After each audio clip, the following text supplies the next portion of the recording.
only thing that gon' be normal is distribution. Normal folks gon' infuse some. Optimize your lineups and you feed the rest, you mute them. Turning it up, these numbers are loud. Peeping this game from a nimbus is wild. Making it rain. While I embrace all this risk, I'm insane. Talking about that best bill, I'm the best rest till into the next world. Guess I got next still. Best bill, I'm the best rest till into the next world. All right, and welcome into the Best Bell Fantasy Football podcast and live stream. My name is Bradley Stalder. You can follow me on Twitter at FFStalder. And if you like the content, I'll remind you, hit that subscribe button, and we will continue on. Week 12 was a lot of fun, lots of hits, lots of misses for the rankings. That's just how it works, you know. I improved from week 11. Week 11, I finished 68th out of over 200 rankers. Week 12, though, 37th. So there we go. A lot of fun. I finished 53rd at quarterback, 24th at running back. I did not do too hot at wide receiver. Still 111th out of 200. So some hits, some misses there. Tight end, 45th. And some of the biggest hits were Cordell Patterson, Tyler Lockett, Lamar Jackson, Josh Allen was a hit for week 12. George Pickens I nailed. Brandon Cooks as well. Fading him was pretty smart. Keenan Allen ranking him as a low-end wide receiver 2 worked out pretty well. And Rachaad White perfectly at running back 14, a hit on those players. And look, I might have missed on Josh Jacobs, but I did not miss as badly as some others in the industry. Miles Sanders, I missed on as well. I faded Miles, relatively faded Miles Sanders last week. That was a mistake. Christian McCaffrey, I don't know if we can trust McCaffrey moving forward. He was a big disappointment, and I think that that's a player that he's dealing with an injury. He was DNP today. And it could be Tyrion Davis-Price with Elijah Mitchell out. So this is exactly what the San Francisco 49ers were preparing for, right? If they lose Elijah Mitchell and they lose other running backs, who are they going to rely on? And maybe trading away Jeff Wilson was short-sighted. But, Christian McCaffrey dealing with injury, what's new, right? Another player, you'll have to excuse me. I've been dealing with an illness, sickness, the cough, the whole bit, and runny nose, flu-like symptoms for the last 2 days. I've been gutting through it, taking a lot of meds, hydrating, whatnot. So I'm going to do my best for y'all answering your stardom, sit-em questions. So throw them in the chat. Make sure you're going to do that. In the meantime, one player I wanted to talk about as y'all start throwing questions or comments into the chat is Josh Oliver. Josh Oliver, if Isaiah Likely is out again, he is a must-start top 10 tight end, right? If you're looking at, where am I going to rank Josh Oliver? Yeah, the tight end, I would put him in the same tier as Gerald Everett's and Dawson Knox's and the Dalton Schultz of the world, in that 8, 9, 10, I would put him above Hayden Hurst if we were to find out that, in fact, Isaiah Likely is not going to go. Isaiah Likely dealing with an ankle injury. So even if he is active, that's a concern. Okay. That would be a concern for Josh Oliver. But I also, that players take a while to get back to high-level performance with those ankle injuries. So I wouldn't be surprised even if they limited Isaiah Likely's snaps if he got back. Jose's jumping in. Hey, Bradley. How's it going, Jose? Hope all is well. Rage Rod, will Tony Pollard perform better this week? That's a good question. The Dallas Cowboys get the Indianapolis Colts. Okay. And the Colts are really, really stingy against wide receivers, but against running backs, my data is loading here. The Indianapolis Colts are like a mid-pack team against running backs, so I would think he's going to perform better. The Colts give up on average almost 6 receptions to the running back position, and that's been the Tony Pollard special. They give up on average 41 receiving yards, 92 rushing yards, and you have to think the majority of that is going to go to Ezekiel Elliott. But the receiving end of it for Tony Pollard, I could see him still getting into that top 15 or so right now. The consensus for Tony Pollard is in half PPR, running back 12. I think that's a little spicy. I'd prefer Joe Mixon if he's good to go. I would prefer Travis Etienne if he's good to go. Etienne's not going to practice much this week, so we are monitoring that situation. Miles Sanders does have a tough matchup. Jeff Wilson has a tough matchup. Rachaad White, so I think that Tony Pollard is more of that running back 15 to 16 than your running back 12 that he's at consensus. So I think I'll be a little bit lower than Tony Pollard, but he's still going to be startable for you. I mean, he didn't explode last week, but he still put up 7 fantasy points. It wasn't like he completely dudded like he did in week 4 against Washington or week 1 against Tampa, where he had 1 and 3 fantasy points. And I mean, we were all tantalized by the 3 straight games of running back 7 or better. So there we go. All right, let's keep going in the questions. What's up, Bradley Warrior Loft? How you doing? Hope all is well. Hope you're feeling better than I am tonight. But I'm here for you guys. I'm here for you. I'm doing this for the community. And the community hit a milestone. Our community, 400 subscribers officially to this YouTube channel. Just crossed that threshold today. So congratulations to all of you. That's phenomenal. I'm really, really happy with the way our community is engaged with each other, the way we've supported each other, answered in the comments before I have been able to even get to some of them. And that's been really amazing to see, just the amount of questions, but also the way in which y'all will jump into and offer your insights and give some nuanced takes as well, and offer some stats that will help support. And we're all about making each other better in this space. So really, really appreciate that. And y'all have been crushing it. So thanks.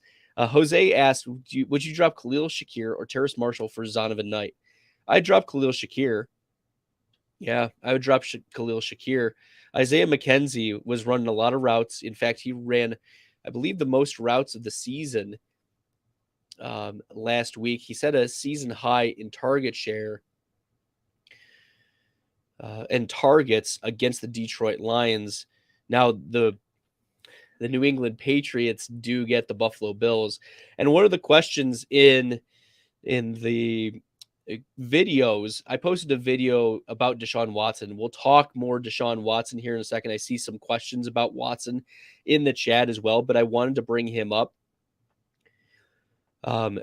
Someone asked, should I start Josh Allen or Deshaun Watson in week 13? And I get it. It's the New England Patriots, but you're going to have to start Josh Allen against the Patriots. And you're like, well, doesn't usually the Patriots shut down the best weapon? And we just saw in the Vikings game, that wasn't the case. That wasn't the case. The Patriots were out of position a lot, but also you're like, okay, they didn't do well, but what if they bounce back? Josh Allen has a history of success against the Patriots. Over the last 4 games that he's played against the Patriots in the regular season, 2 of those games have been 30-plus point performances. So I think fading Josh Allen because it's just merely the Patriots matchup, I don't think is the right take. So when it comes to Khalil Shakir, though, I'm firing up my Bills. I'm firing up Isaiah McKenzie. I'm firing up Stephon Diggs, of course, naturally, and Gabriel Davis. I was very bullish on Gabriel Davis last week, and I said the wide receiver 2 for the Bills is going to explode, and you got to play Gabriel Davis, and I was wrong.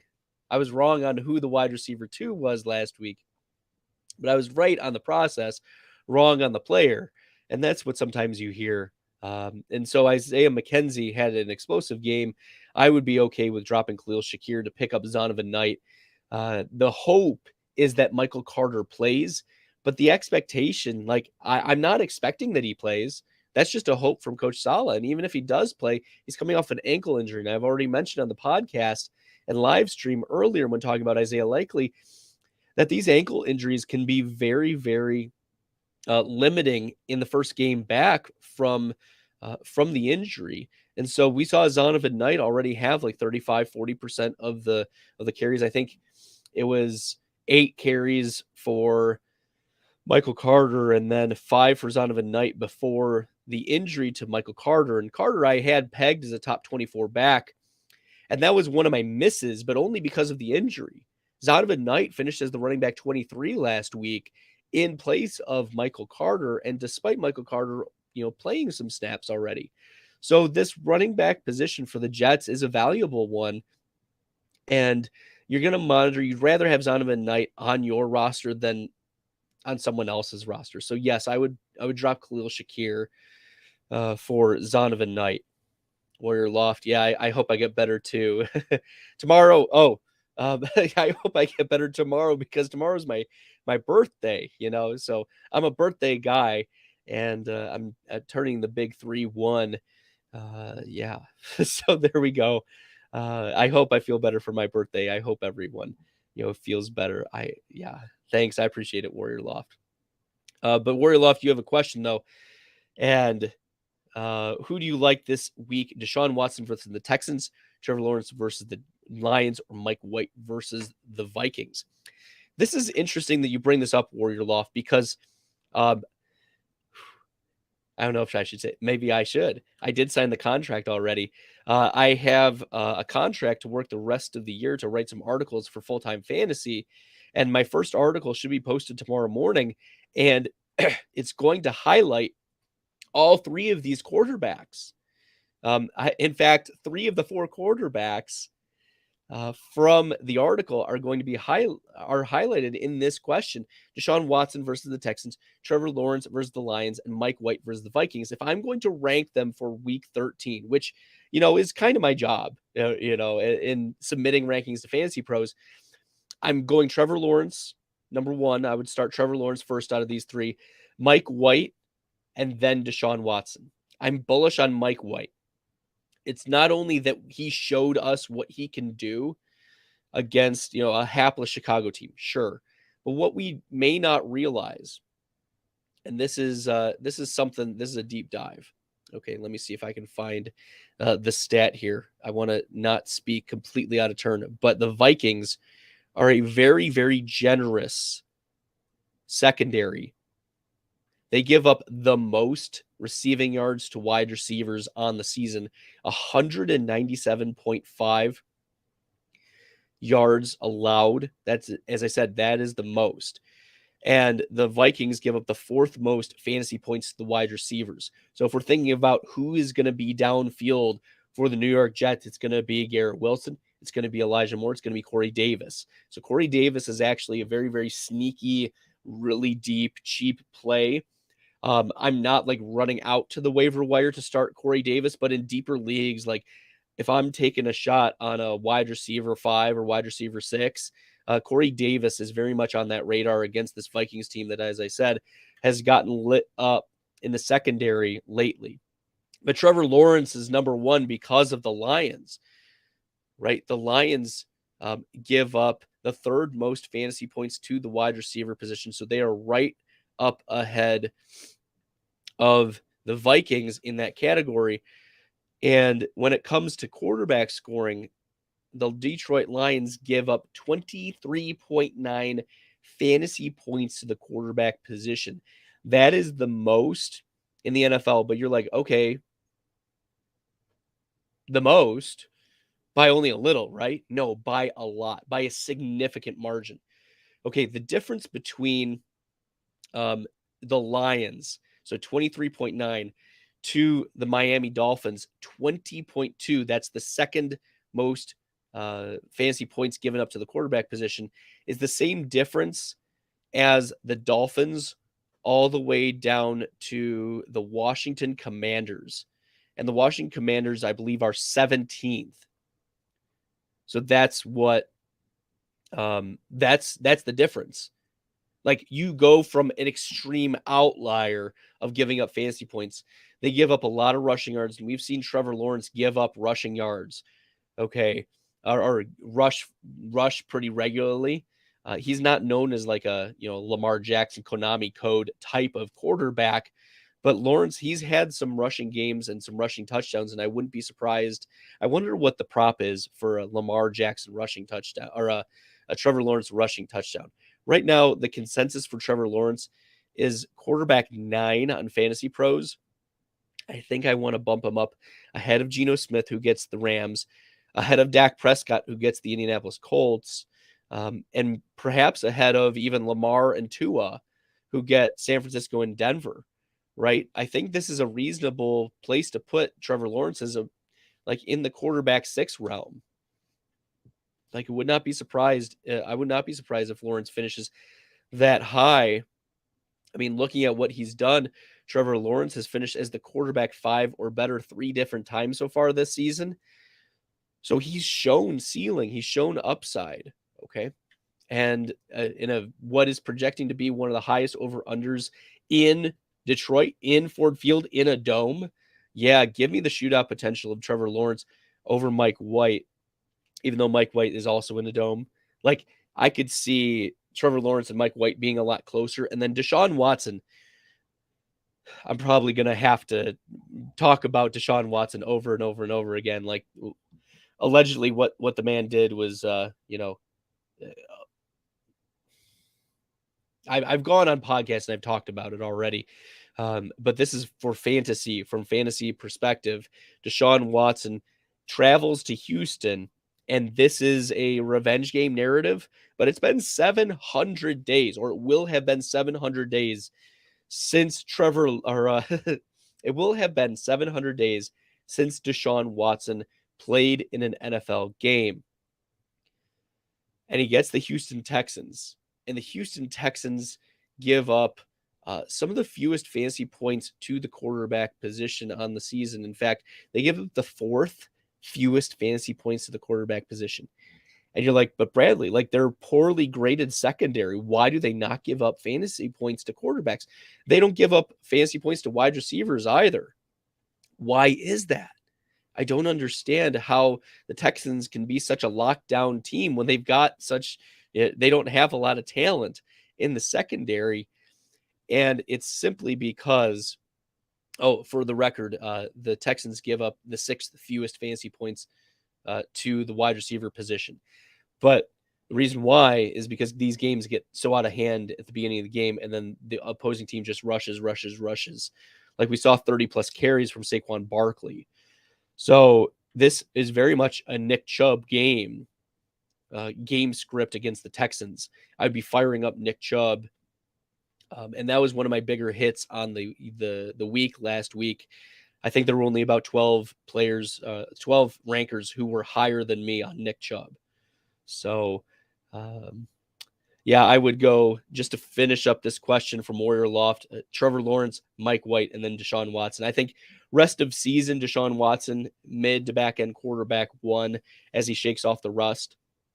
But as we've seen, Deshaun Watson has had quarterback 1 weekly finishes and been an absolute stud. He's also got some of the best supporting cast, like, in whole of his career, right? He had DeAndre Hopkins and Will Fuller, but now he has Amari Cooper. He's got David Njoku. He's got Nick Chubb. He's got Kareem Hunt. He's got much more talent just everywhere on this offense. Throw in Donovan Peoples-Jones, who has some flashes, and we saw Anthony Schwartz break off a big play last week. So that's how I would rank him there, Warrior Loft. Okay. I see him taking the risk of Watson over A.J. Brown. Interesting. The Philadelphia Eagles this week get the Tennessee Titans. And the Tennessee Titans give up a lot of fantasy points to the wide receiver position. I'm more comfortable starting A.J. Brown over Christian Watson. I don't think Watson has ascended that high. I don't think A.J. Brown has dipped that low. The Tennessee Titans give up the 2nd most fantasy points to the wide receiver position on the season. They give up, on average, about 1.3 touchdowns, 185 receiving yards. And so I would fire up A.J. Brown over Christian Watson. Icy says, "You sick, bro? You're good." Yeah, I'm dealing with some symptoms, but I appreciate you tuning in anyways and dealing with my sickness. I'm here for y'all. for y'all. I'm sick too. I hate this season. Yeah, it's tough. Well, I work at a school. We got 750 kids plus another, or actually we have 850 kids. Usually 750 of them show up every day. And then about 60 plus staff members that I interact with daily. So it's tough. It's hard to avoid. Plus my kids go to school and they bring things home. So it's just a matter of trying to avoid it as long as I can. Okay. QQ from YouTube. Thanks for tuning in. Appreciate you. Who would I slot in the running back 2 role? Pacheco, Kyren Williams, or Mostert, or DeAndre Swift? The answer is clearly DeAndre Swift. This is actually the first week that DeAndre Swift is not on the injury report. You're like, but Bradley, he busted last week. Bradley, it was terrible. Bradley, DeAndre Swift doesn't score fantasy points, blah, blah, blah, blah. Yeah, he gets Jacksonville. Stop it. Okay. Jacksonville gives up fantasy points to the running back position. And if you watched the game against the Bills, there were 2 times where DeAndre Swift was stopped at like the 1 or 2 yard line and almost had a touchdown. And I was one of the highest rankers on DeAndre Swift. I think there were only about 10 rankers higher than me on Swift. And I had him at running back 27. The consensus was at like running back 33. He finished as running back 35. But if he falls in the end zone, right, we're talking 14 fantasy points, which is the most he's had since week 2. So DeAndre Swift, give me a positive matchup against Jacksonville. He's healthy. I think he's going to get more play. In fact, this was the most opportunities that DeAndre Swift has had since week 1. Okay. DeAndre Swift week 1 had 18 opportunities. Week 12 against Buffalo, he had 13. Every other week, he's had 11 or fewer opportunities in the game. So that's targets plus rushes. So against Buffalo, like they were playing catch up, but you have to think that DeAndre Swift is going to get some more play. So there we go. So yeah, you're firing up DeAndre Swift this week as a high-end running back 2, maybe even a running back 1. I'm getting a little spicy. I'm sick of the DeAndre Swift hate out there. Don't spew it, guys. DeAndre Swift, I'm a big fan. He's got an amazing talent. He's on a team that is willing to score points. You have to give props for the offense that they're running. Right now, DeAndre Swift is running back 29 in consensus. That makes no sense to me. Like, move him up to running back 18 or even higher. That makes sense. So, yeah, give me DeAndre Swift. MJ's Elite Vlogs, appreciate you jumping in. Yeah, make sure you guys are subscribing just like MJ suggested. Make sure you're hitting that red subscribe. We're growing the channel. We're over 400. We're at 400, probably over 400 by the time the live stream is over. Yeah, 401 right now. So I appreciate y'all jumping in. Make sure you're hitting that subscribe button. I want to answer as many questions, and I'll stay on. Those who have been in this community for the last couple months know I will stay on and answer your questions and do my best to answer it. So yeah, MJ's Elite says, I will feel better if y'all subscribe. So make sure you do that. I appreciate you, MJ. All right. Are any of the jerseys behind me autographed? Yeah, all of them, in fact. The Lazard jersey right there, you can kind of see the signature right there. AJ Brown is right there. Robert Tonyan, the glare is right there, but you can see Robert Tonyan. And there's a little story behind the Robert Tonyan for those who are new. My former partner in the Fantasy Football Fanalist podcast and live stream, and then when we moved to Fantasy Data for a year, Billy Muzio, Billy and I were doing the podcast for 2 years, and I identified Robert Tonyan as a breakout tight end in his breakout season. And Billy was like, okay, I'll take a couple shots on Robert Tonyan. And Tonyan ended up just exploding that year. Double-digit touchdowns, was a trusted red zone target for Aaron Rodgers. And yeah, so because Billy won all this money, he was like, thanks, Bradley. I'm going to get you something. So he ended up getting me a framed, signed Robert Tonyan jersey. So that's my claim to fame. If y'all are new to this live stream and podcast, I'm a big Packers fan. You can tell by the cheese head, all of the All of the mini helmets are signed. Some of them are. One of them is, I think, Brett Favre, AJ Dillon. I think I've got a couple other ones up there. But yeah, and the Bakhtiari jersey is signed as well. So yeah, that's where we're at. Thanks for asking, MJ's Elite Vlogs. Okay, Rage Rod. We got a question. I'm rolling up my sleeves for this one. Rage Rod. So in a PPR flex spot, would you recommend having Tony Pollard over someone like Garrett Wilson going in against Minnesota? Oh man, I'm really tempted by Garrett Wilson, baby. Like, this could be an absolute smash spot for Garrett Wilson. I'm really into getting Garrett Wilson started on the team. Let me pull up some data for y'all, and we will dive into it a little bit more. Garrett Wilson has the best matchup of any of the wide receivers, and he's projected to line up, let's see, against a Caleb Evans. Per PFF, he's projected to line up 14 snaps against a Caleb Evans and 21 snaps against Sullivan. So playing on the outside, these are going to be deep targets. He's got the pedigree, one of the best receiving prospects that we had. I think I would take Garrett Wilson. And if we're looking at some of the stats from Garrett Wilson, like he needs to be an every start type of player for you moving forward. I don't know why you wouldn't. Okay. Let me see if I can find the Garrett Wilson stats for us real quick. But the upgrade to Mike White is massive. It's absolutely massive.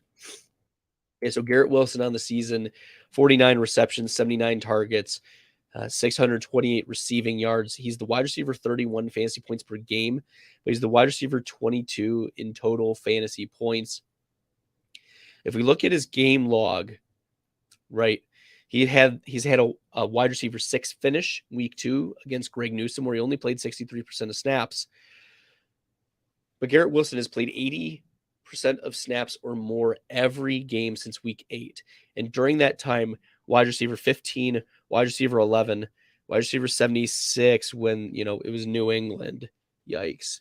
And Jalen Mills was the one lining up against him. And it was Zach Wilson. And then week 12, Mike White back to wide receiver 5. So he's been wide receiver 15 3 of the last 4 weeks. And there are reasons for optimism for a guy like Garrett Wilson. So I would fire up Garrett Wilson over Tony Pollard. Am I a Sigma male? I don't know what that means. I'll have to look it up in the meantime. Hey, Bradley, how's it going? I need to start 2. C-Crip, how you doing from YouTube? Hope all is well. I need to start 2 at running back, flex, full PPR. Brian Robinson, Cordarrelle Patterson, DeAndre Swift, Devonta Smith, Leonard Fournette, Jalen Warren. If Najee sits, would you play Harris? You need to start 2 at the running back or flex, full PPR. So I already talked about how I'm big on DeAndre Swift. So let's get Swift in there. Let's stick him in. And then Cordarrelle Patterson is my pick this week. And you're like, wait a minute. What, Bradley? Hasn't Cordarrelle Patterson burned us? Yes, he has. But he is the running back 26 in consensus right now. Here's the deal. Cordarrelle Patterson at home has on average scored 15 fantasy points. He scored 21, 10, 18, and 11 fantasy points at home. Now he gets Pittsburgh at home. And you're like, well, what about the Carolina and Washington game? Didn't he do poorly during that time? Yeah, he only scored 3 and 9 fantasy points during those games. But you also have to remember, both of those games just full of rain. Just the weather was so bad. And for a player like Cordarrelle Patterson, He depends on the cuts. He depends on his speed to make moves. He's not a power back, so he's not going to bull rush over people. He's not a between the tackles type of guy. He's an around the tackles, jet sweeps type of running back. At least those are the most effective ways that I would use him. So I think he has, a top 12, top 15 upside this week. Jaylen Warren gets the Atlanta Falcons, and Najee Harris, I don't know if he's going to play. So we're waiting and seeing. I could see you starting Jaylen Warren over Cordarrelle Patterson. I wouldn't be opposed to that if Najee sits. But Cordarrelle Patterson is a player that you need to be bumping up your rankings and considering in your flex spots this week due to the matchup, due to the place. It's going to be at home, and yeah, in a dome too. So there's no worry about weather at all. Warrior Love says, happy early birthday. Thanks. Yeah, tomorrow. Let's see, Pierce or Pacheco. Ooh, this is a tough one.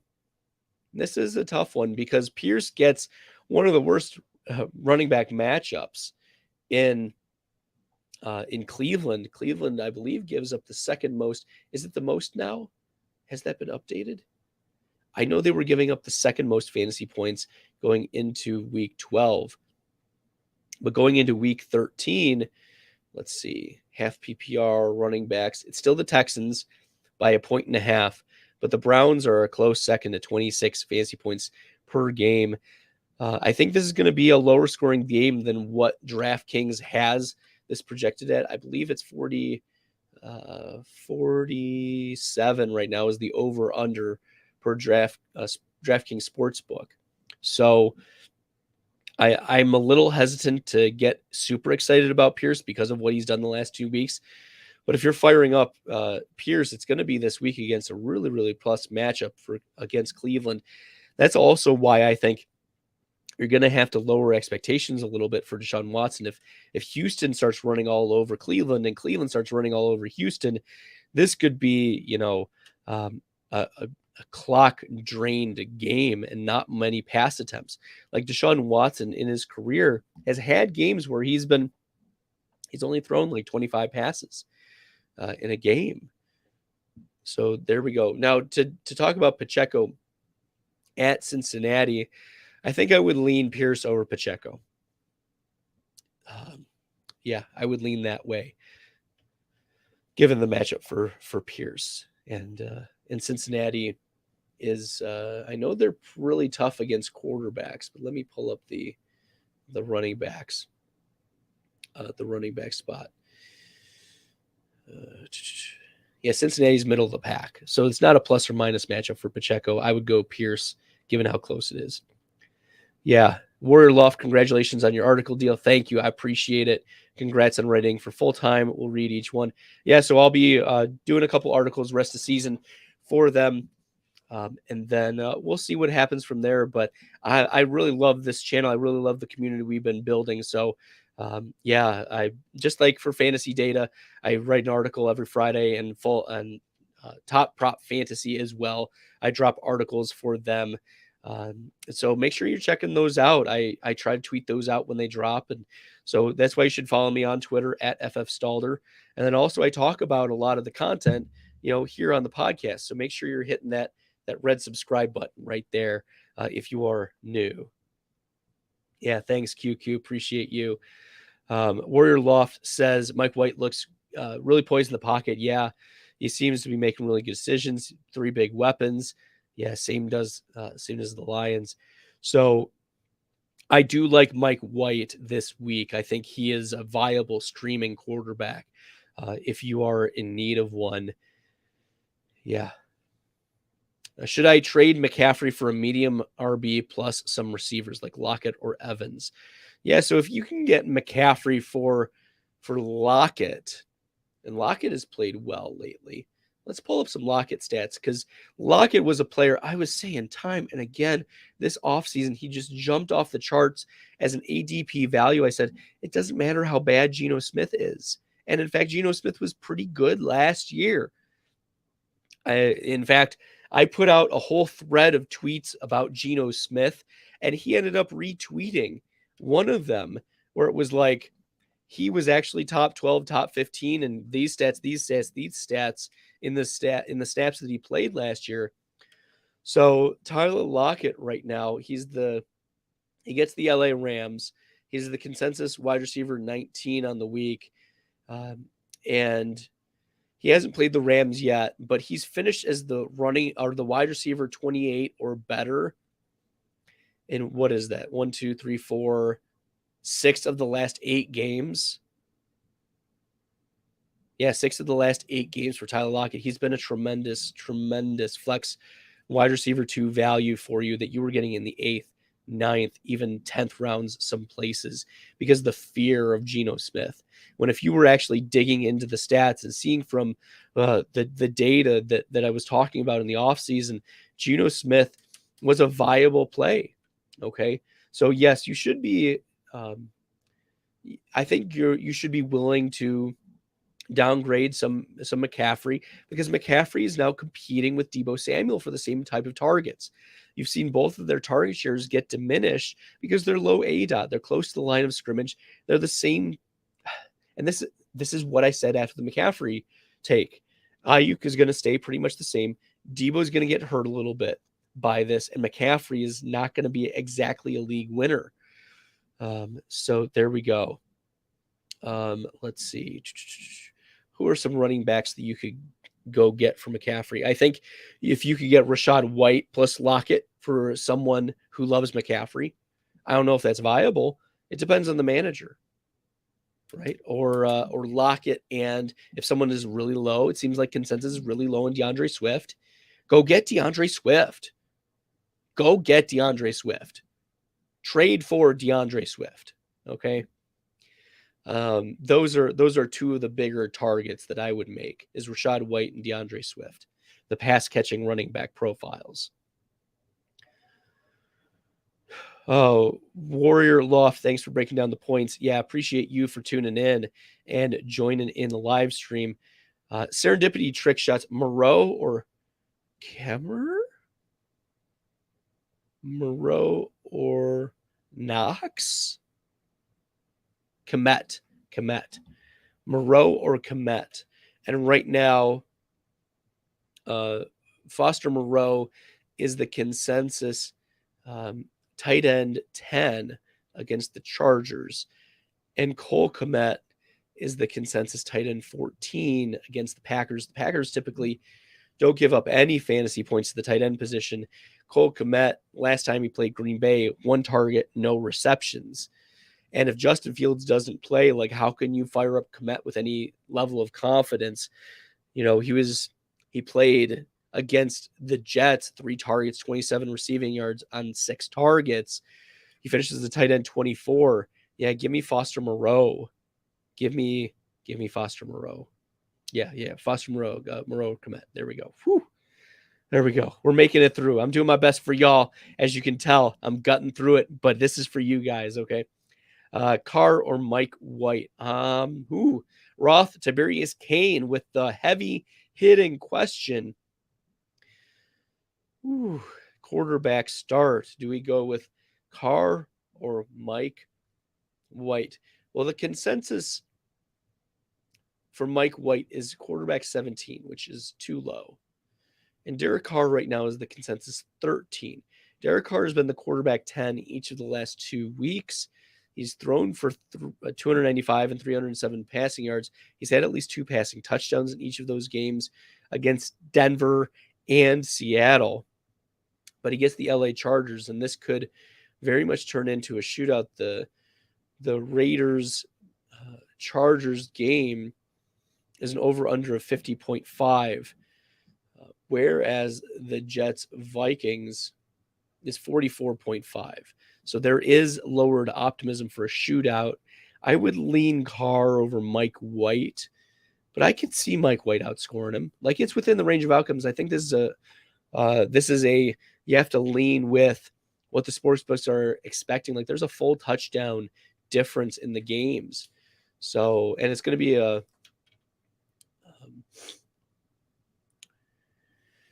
is plus 1.5 for the Raiders at home. So I would go with Carr if they're trying to battle and keep up with the LA Chargers.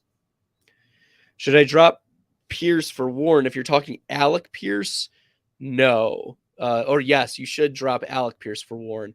If it's Damian Pierce, I would hold on to Damian Pierce. This is too tantalizing of a matchup against the Browns. Damian Pierce, I mean, the Miami Dolphins were just crushing the Texans. And look, I know that it's Kyle Allen's first game.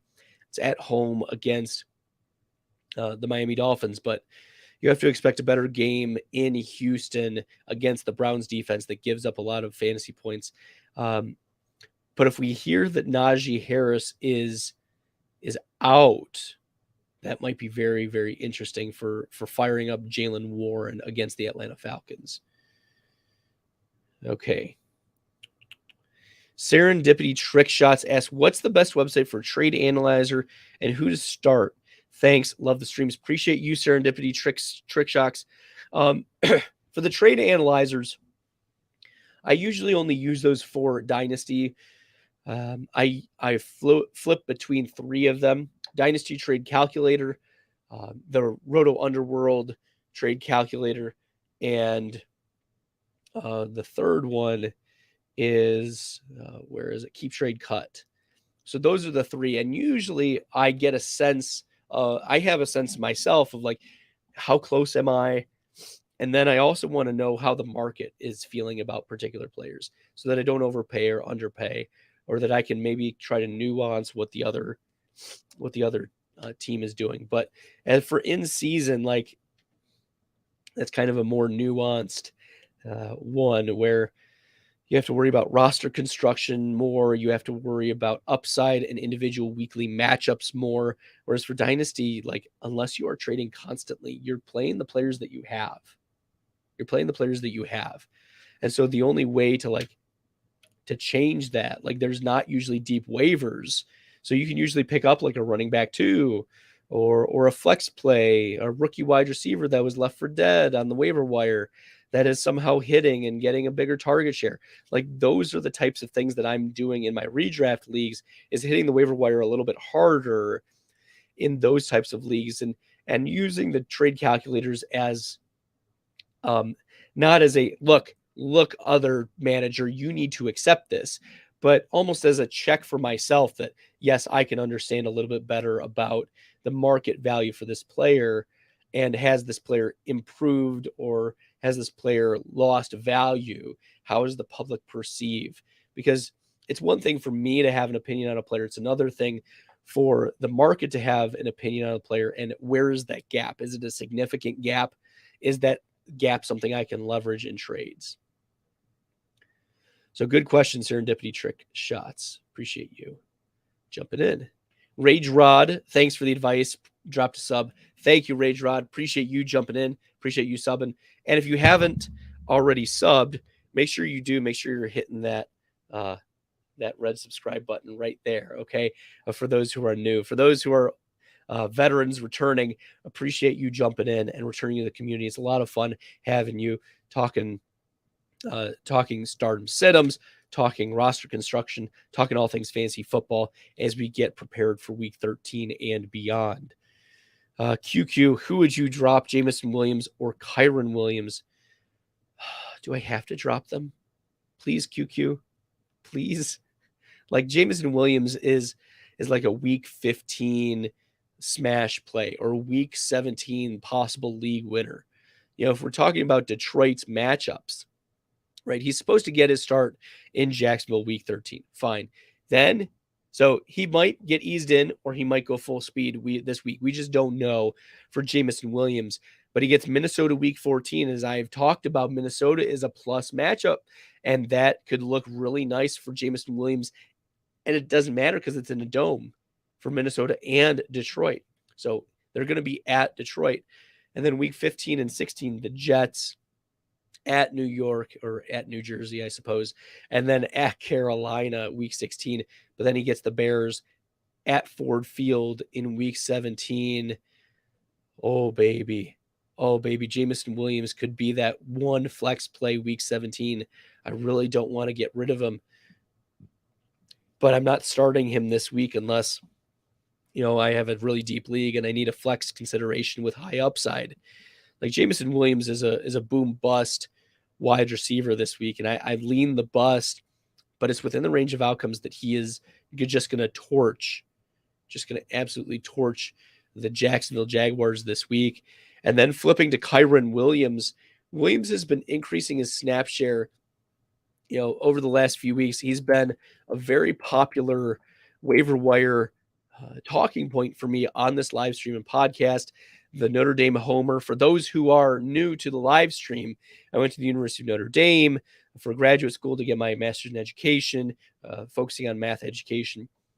And so I'm familiar with a lot of the Notre Dame players that are coming out. And Kyren Williams over the last 3 weeks, 28% snap share, 58% snap share, 72% snap share. And you're thinking 72% snaps, 11 carries and 3 targets. That's pretty good, right? Well, not if it's Bryce Perkins starting again. Not if it's Bryce Perkins starting again.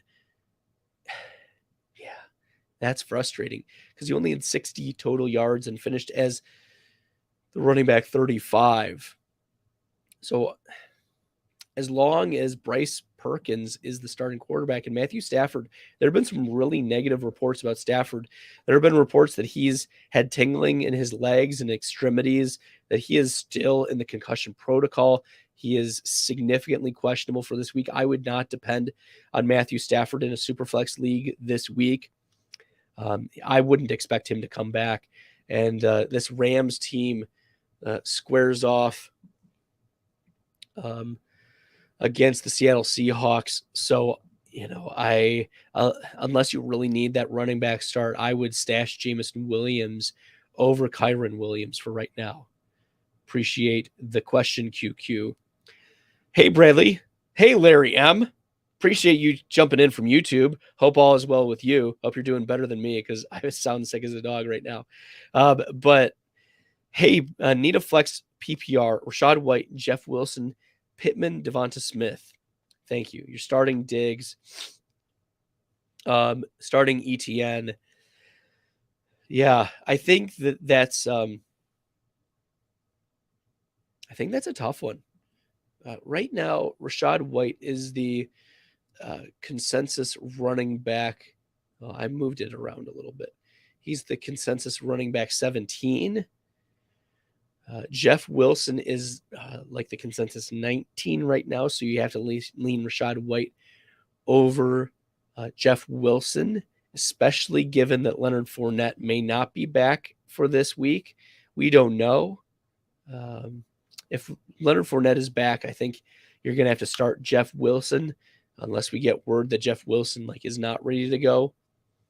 The Miami Dolphins probably just held out.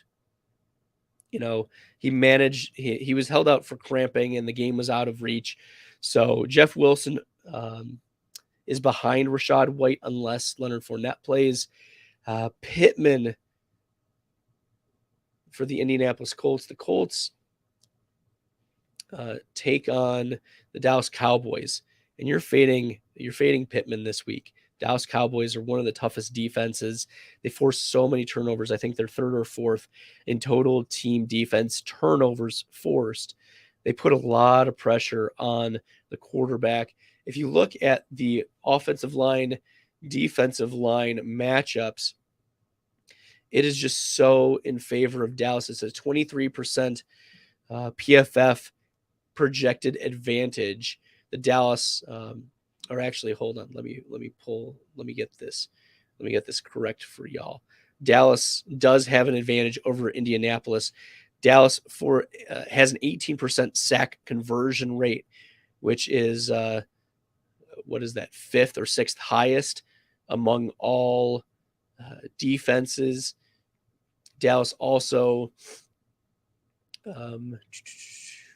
gives up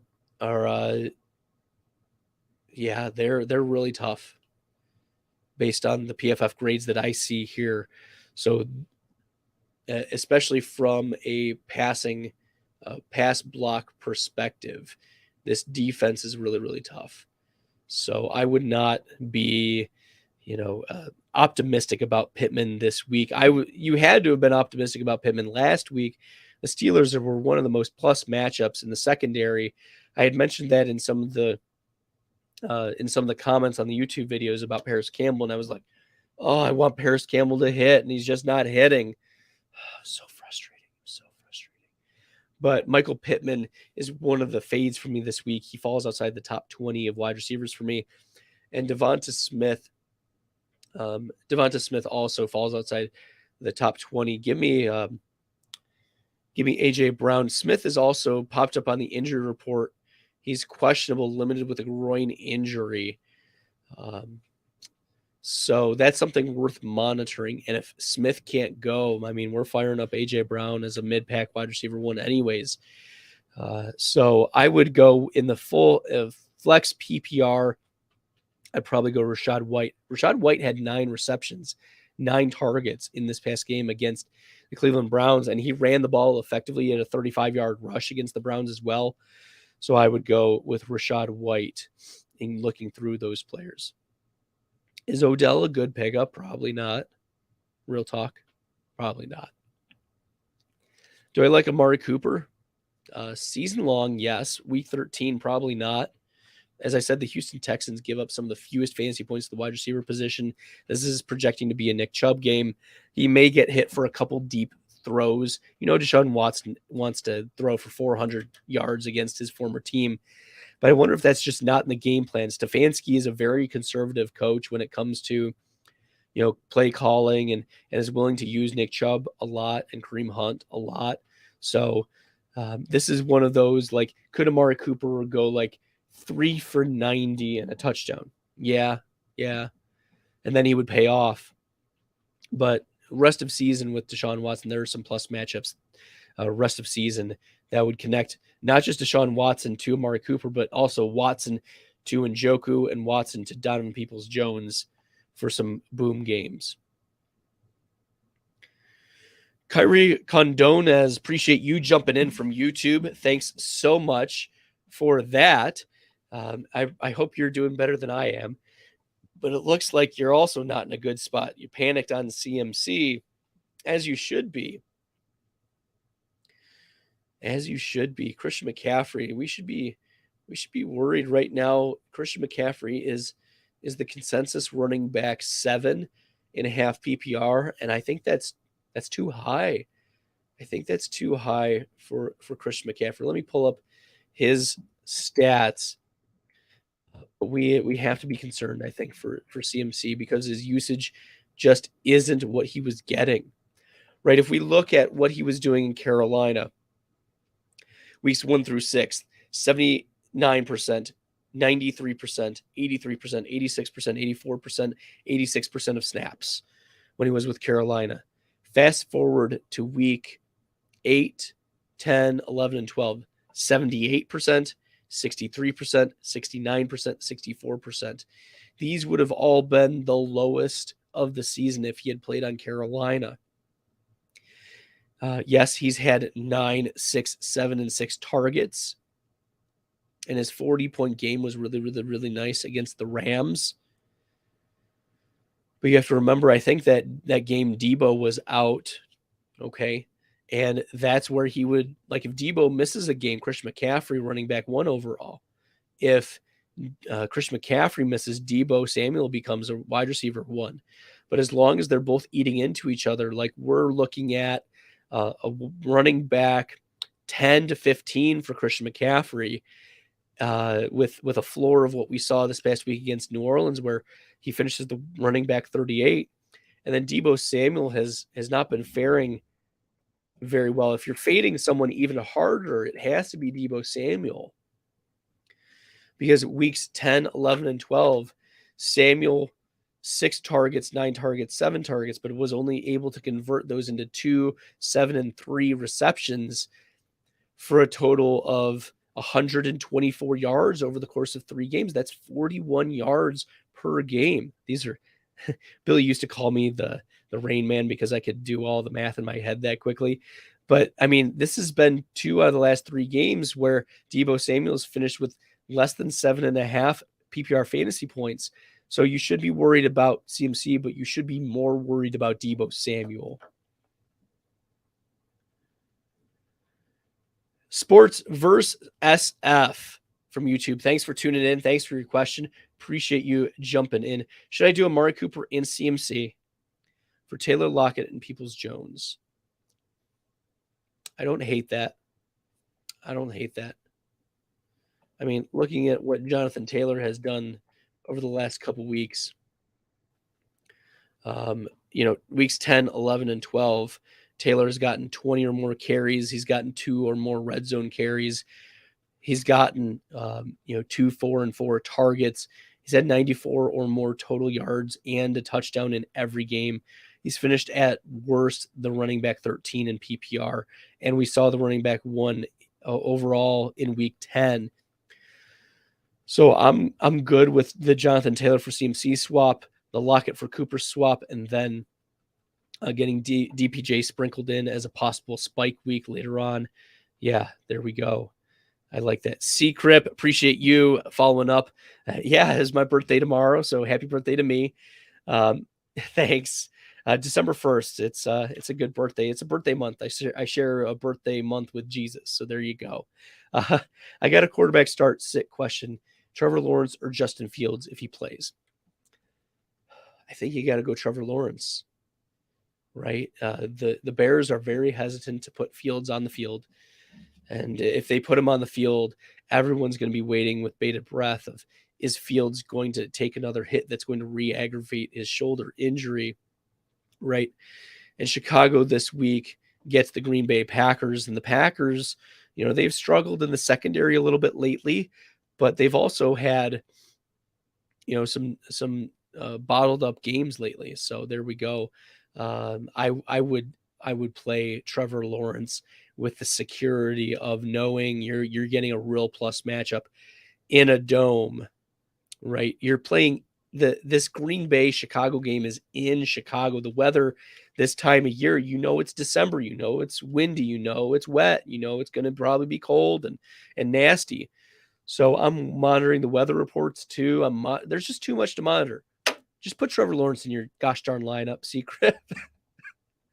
Yeah, don't overthink it. Put Trevor Lawrence in.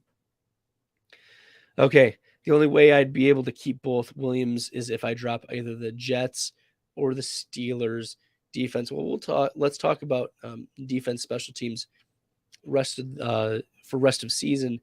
The New York Jets, they get Minnesota, which I would expect, a lot of points scored. Buffalo, going to score a lot of points. Detroit, a lot of points. Jacksonville, we know, can score a lot of points. Seattle can score a lot of points. So I'm not too bullish on the Jets defense. The Steelers defense, rest of season, is it not showing up for me? Oh, the Steelers might be. There we go. They're facing Atlanta. That's right. Rest of the season, they get Atlanta, which could be a very interesting DST matchup. Baltimore, which if Lamar Jackson isn't right, you could see some issues there in Pittsburgh. Carolina, you can get some turnovers for Vegas. I mean, Derek Carr is coming off a 2-interception game. And then once again, Baltimore. So I think I would rather roll with the Steelers defense if I'm picking between the Jets and the Steelers rest of season, just based on the matchups. Connor LaRose, pick 1, flex, full PPR, Gabe Davis, Sutton, Rashad White, Pirine, DPJ, and Swift. Gabe Davis, Sutton, Rashad White, Pirine, DPJ, or Swift. We're going DeAndre Swift. We're going DeAndre Swift, baby. I'm all in on DeAndre Swift this week. Let's go. I have Chase, Waddle, AJ Brown, Ayuk, and Christian Watson. Which 3 would I start? I'd be monitoring the Jamar Chase situation very closely.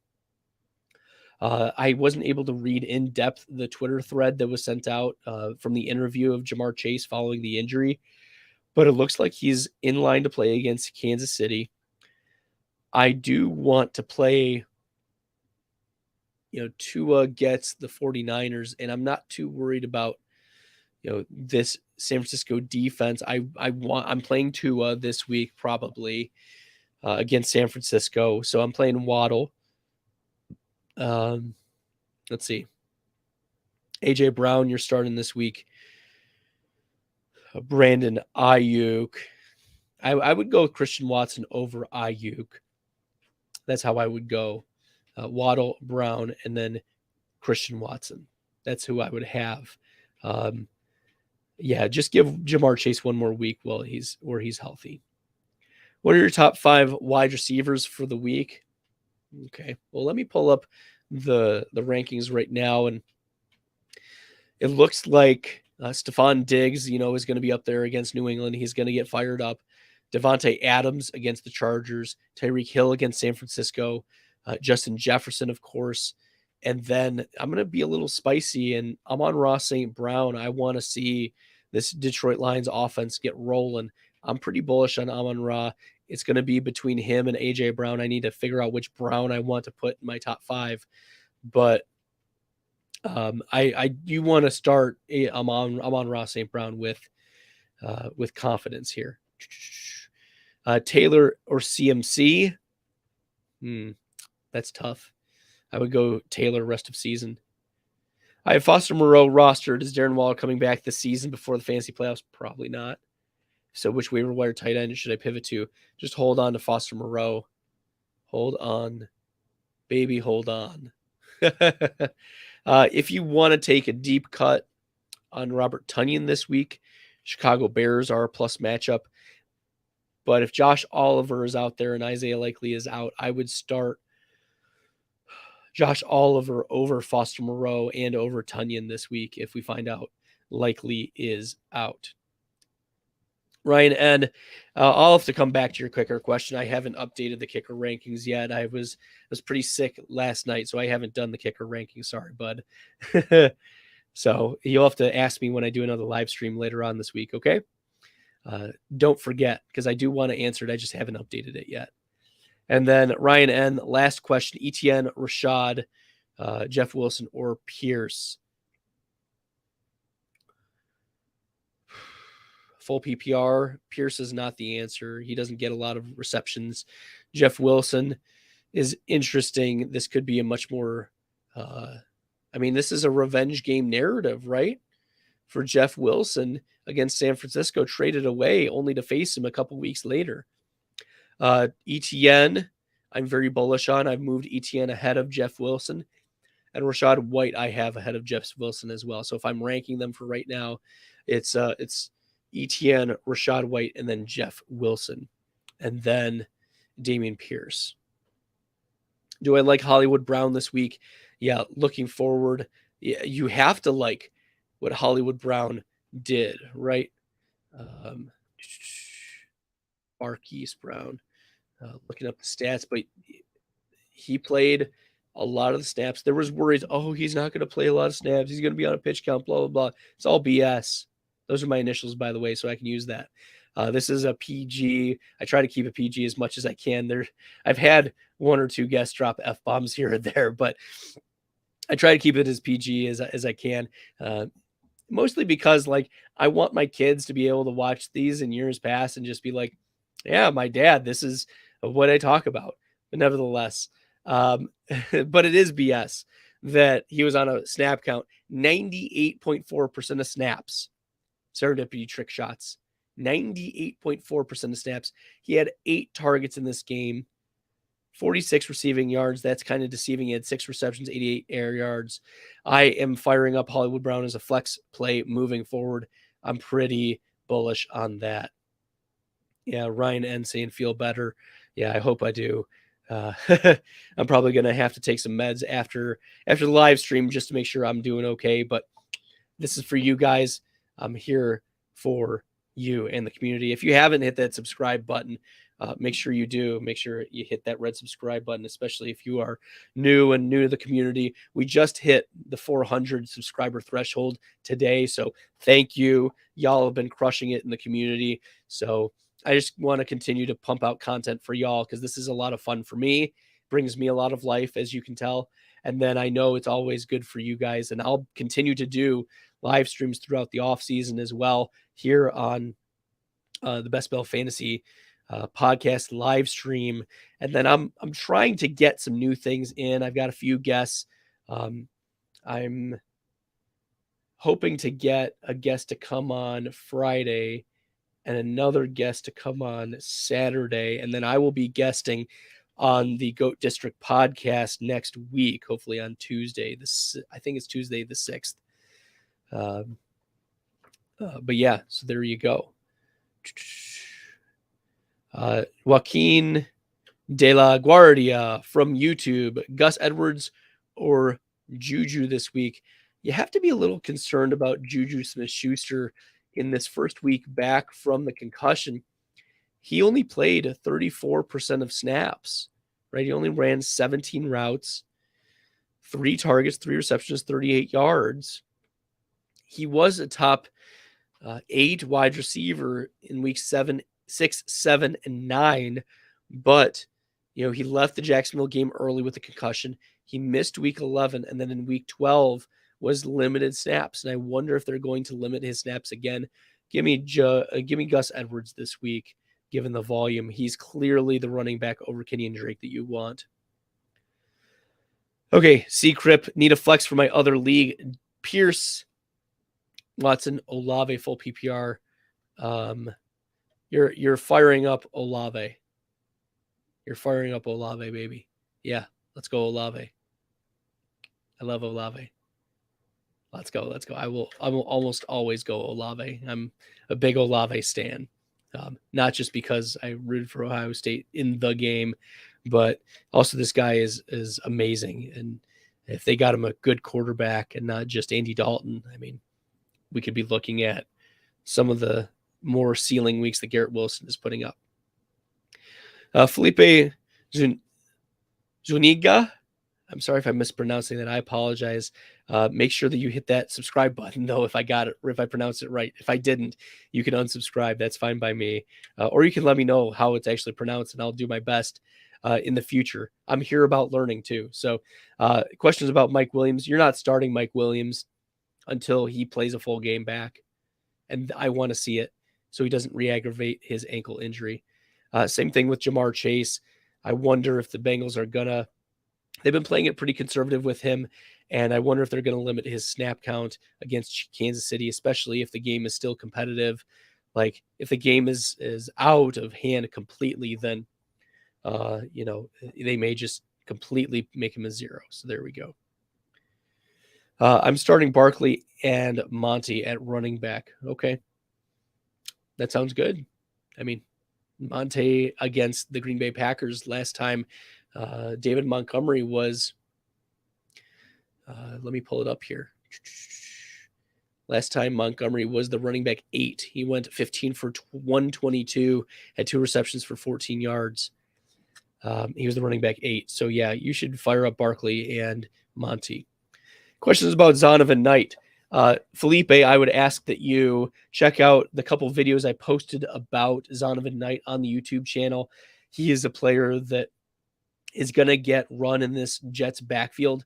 It depends on whether Michael Carter plays. There's coach's optimism that he will, but he was DNP today, and I don't know if he's going to practice the rest of the week. It's an ankle injury, so I would expect that he's going to take a while for Carter to get back to full speed, at least the first couple weeks. So Zonovan Knight, I think, is an interesting back-end running back 2 play who is a capable pass catcher in college and was a nice complimentary piece at North Carolina State. Who's my number 1 running back for the week? I think we have to go. I have like a tier of 3. I'm sorry to wuss out on you there, Sports versus SF, but the tier of 3 for me, and it's a clear tier. Austin Eckler, Nick Chubb, and Josh Jacobs. Those are the number 1 running backs for the week in a tier of their own. And then I have Derrick Henry, Jonathan Taylor, next. Browns number 1 defense this week. Sorry, Ryan.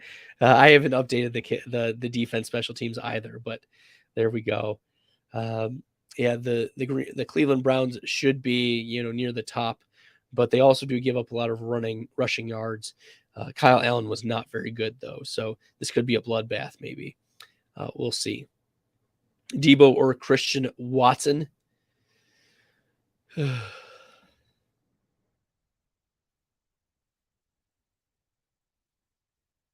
Debo or Christian Watson. I think you're going Christian Watson unless Christian McCaffrey doesn't play.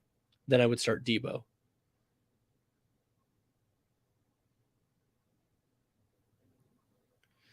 Okay. And then Njoku or Schultz. I would go with David Njoku. He's more athletic. His player profiler comp was Travis Kelce for a long time. I don't know if it still is, but he's an athletic freak. He's going to be the number 2 receiving option. And I don't care about the narrative of, Deshaun Watson doesn't throw to his tight ends. He's going to throw to David Njoku because David Njoku is going to be open. Deshaun Watson he's going to throw to his open guys. And David Njoku is going to do that. So give me David Njoku even in week 1 over Dalton Schultz. Where am I from? So I was born in Beloit, Wisconsin, moved to a suburb of Cleveland.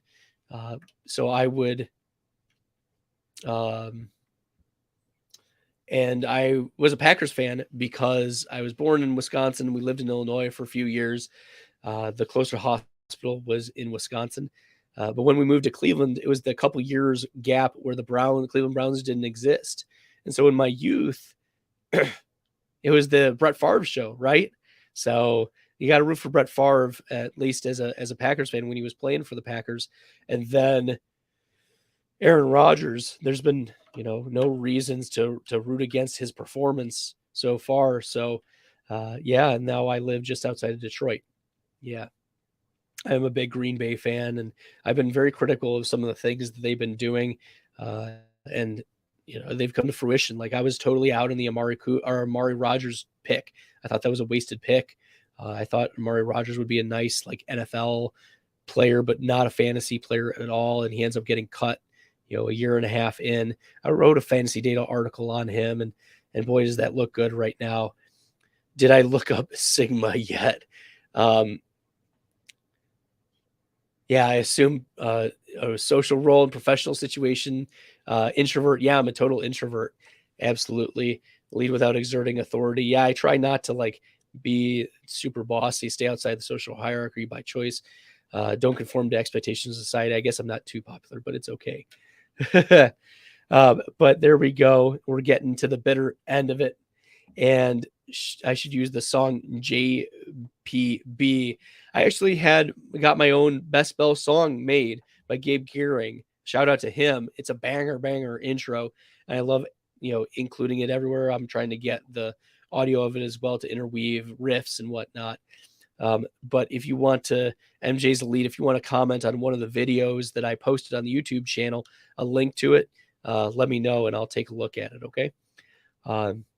But I like to have my own custom music because then it doesn't get flagged for copyright, right?